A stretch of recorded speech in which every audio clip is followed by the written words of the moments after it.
मोनसे रंजानायनि सान जेराव जोंहा प्रिन्सि बसुमतारी बिथाङा IIG जेराव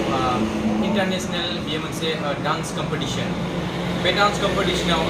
बिथाङा ब्रन्जनि मेडेल जे बान्थाखौ बियो मोननो हादोंमोन जेराव बे खुंजादोंमोन थाइलेन्डनि जे बेंककआव आरो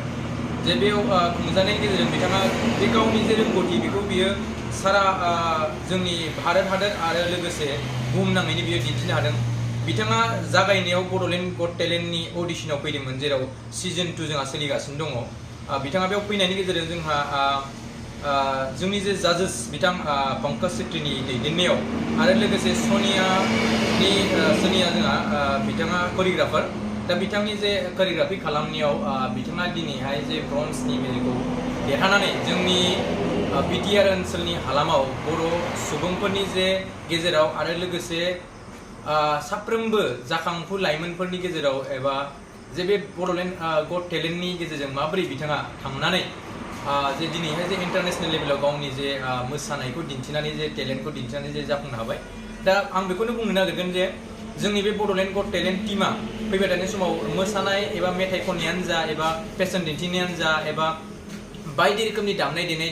दिन्थिनायानो जा एबा मिउजिक दिन्थिनायानो जा बिथांमोनखौ जोङो फैबाय थानाय समाव जायफोर टप 15 बड'लेण्ड गट टेलेन्टआव फाइनालिस्ट जानो हागोन बिथांमोनखौ जोङो बे बड'लेण्ड गट टेलेन्ट गेजेरजों नेशनेल आरो स्टेट आरो इन्टारनेशनेल लेभेलाव जोङो लांनानै बिथांमोननि जे मान दान्दाखौ एबा बुहुमाव जोङो बिथांमोनखौ सिनायथि होनो आरो स्कप होनो थाखाय जोङो साखाफारा जागासिनो दङ आं बेखौनो खावलायगोन साफ्रोमबो फैबाय थानाय समाव जेरैबायदि प्रिन्सिनि बिमा बिफाया जेरैबायदि थुलुंगाखांहोनानै दैदेननानै जे मोनसे गौरब लाबोनो हादों दा बेबायदि आं साफ्रोमबो गार्जेनखौ खावलायगोन जे जाहाथे बेबायदि लेभेलनि जाहाथे थांनो हायो एबा खालामनो हायो दा बेखौ खालामनो थाखाय साफ्रोमबो थुलुंगाखाङो आरो रायजो राजा बिथांमोनजों लोगोसे मोनफ्रोमबो जे अर्गेनाइजेसनफोरा जेरैबायदि समाज सिबियारि अर्गेनाइजेसनफोरा बिथांमोनखौ थुलुंगाखांनो थाखाय आवगायबोयो दा बेखौनो आङो जोंनि बड'लेण्ड गट टेलेन्टनिफ्राय आङो आखाइ गावजोबनानै खावलायगोन